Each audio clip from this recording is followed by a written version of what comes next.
وقتی همه چی خوبه منتظر میشم تا یه اتفاق بد بیفته. همین مریم اینقدر خوب بود نتونستم نگهش دارم.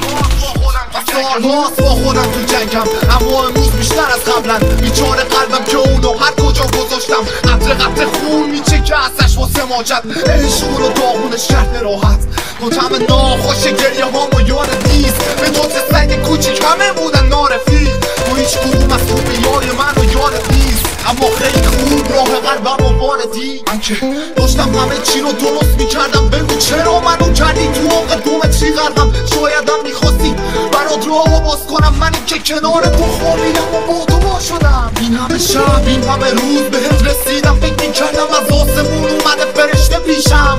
از این به بعد دیگه چیزی بهت نمیگم، کنارش خوش باش چیزی بهش نمیگم.